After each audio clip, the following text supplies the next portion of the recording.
Hey everyone, Davey here. Okay, so apparently because of me trying to catch up with The Walking Dead after watching the Oscars Sunday night and trying to get that video up and then the Walking Dead review up, I completely forgot that there was going to be a new episode of Marvel Agents of S.H.I.E.L.D. this past Tuesday, as well as the release of the new episode of The Walking Dead Season 2, which I will be reviewing. But for now, let's go ahead and focus on the new episode of Agents of S.H.I.E.L.D. entitled T.A.H.I.T.I, which, okay, going back to my complaint of to the Walking Dead review about the way they're naming their episodes, I'm having a similar problem with the writers of S.H.I.E.L.D. where they're getting very gimmicky by having these words and acronyms and never really explaining the acronym. Stop doing that. But S.H.I.E.L.D. has returned after a 1-month hiatus due to the Winter Olympics, and boy, I feel like it was worth the wait because so far, this has got to be my favorite episode so far in the season, and I'll tell you why. Basically, it's a continuation of the previous episode after having Skye being shot by Quinn, and the episode basically is all about trying to save Skye, but things get unraveled and along the way, along with introducing some new characters. One being Bill Paxton as Agent Garrett, who is completely awesome. Bill Paxton, you can easily tell that he's having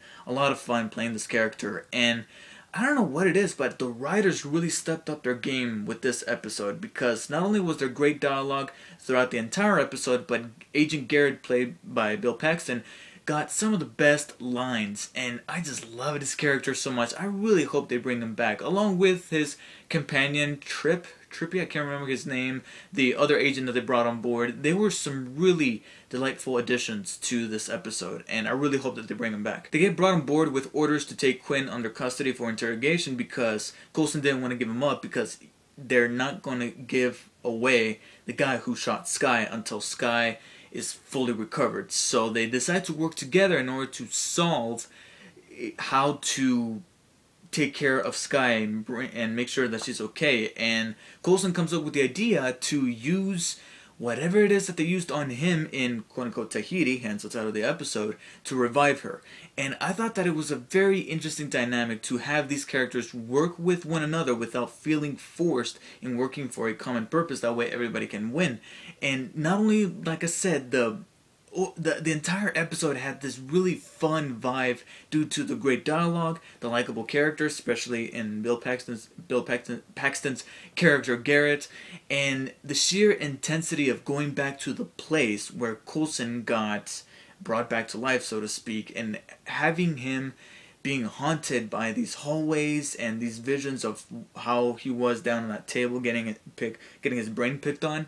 It was just very interesting and very wrenching to see. Gut-wrenching, you know what I'm saying. And one of the great things that this episode did was handling every character and giving them all their scene. May obviously had her scene by beating the living crap out of Quinn, which would have to be probably the most emotionally driven scene that May has had in the season, because for one, she just didn't give a damn about protocols and all that. She just went in there and bedazzled Quinn with blood on his face, which I just thought was very much a game changer for May. It was just something that we've never seen May do, and for her to finally do that, it was just a very complete fresh breath of air. And like I said, every character had their scene. Ward with his fellow colleague from S.H.I.E.L.D. training, the character Trippy, as well as, like I said, the relationship and the banter between Coulson and Garrett, which I just thought was really well. Coulson was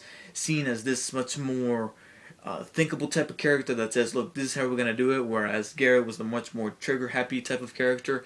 And those two type of characters have always made for some really good chemistry in TV shows or in movies, and I love that they introduced that in this series. Even Fitz and Simmons had their own little scene where they really contributed well to the plot of this episode by helping Skye out and figuring out what was that drug that they gave Coulson. So everybody played a huge part in this episode, even the new characters that they introduced, all for one common purpose. Now, that common purpose may be a bit of a problem for some people, because that purpose would be to save Skye. And from what I can tell, not a whole lot of people like Skye, so maybe I'm hoping that for those people who didn't like Skye and wouldn't really care if she died or not, they would at least have fun with this episode due to the different forms of chemistry and dialogue that are going on between all of these characters.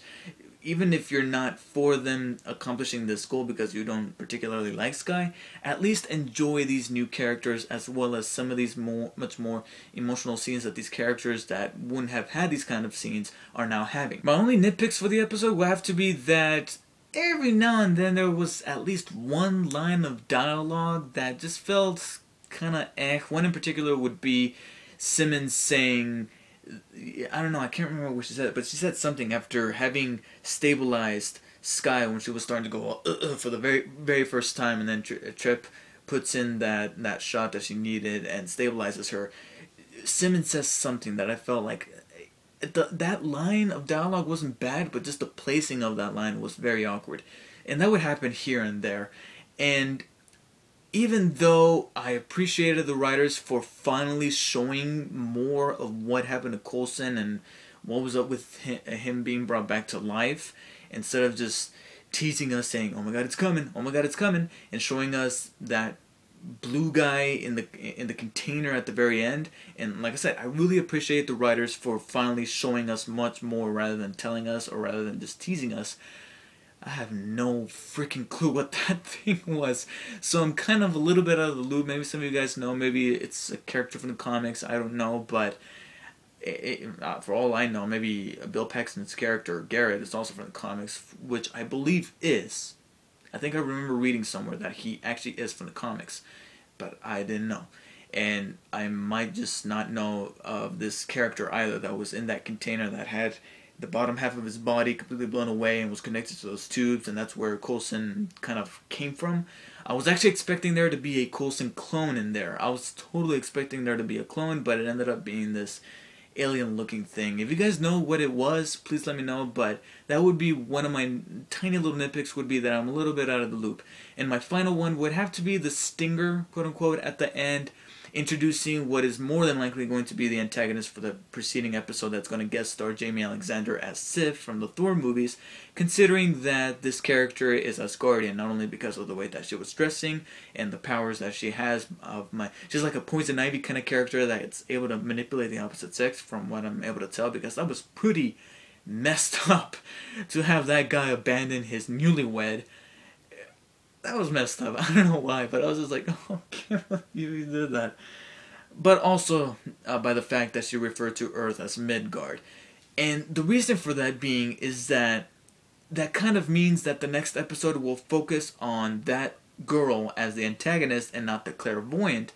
So the somewhat paranoid nature that this episode had, because I did find it a little bit creepy of how Quinn kept saying about how the clairvoyant can see everything except for when you came from. And then when they brought in that plot element of, if you find where you came from, then the clairvoyant's gonna see that and therefore find out how you came back to life and then use that against you in some form of diabolical plan. I love that. It was a genuine sense of paranoia with that, a sense of suspense. That's going to be completely absent in the next episode due to the fact that we saw that stinger showing what's definitely going to be the villain in the next episode. So the clairvoyant, they're going to take a break from the clairvoyant and that entire plot, that entire plot as a whole, and maybe Skye will be back to normal in the next episode and she'll be part of the team again, but that's not going to be the prime focus. So that is a little disappointing to see. But even though we're going back to the whole case of the week kind of scenario, as long as they play their cards right and they give us a really good, entertaining episode with good characters, some decent dialogue, good action, and gets the job done, I'm all for it. But needless to say, this has got to be my favorite episode so far because I just felt like they did everything right and they really stepped up their game, and I definitely think that this was worth the 1 month long wait. I give T.A.H.I.T.I a 9 out of 10. I definitely loved this episode. So let me know what you guys thought of T.A.H.I.T.I, episode 13 of season 1 of Agents of S.H.I.E.L.D. And I'll see you guys next time. Take care.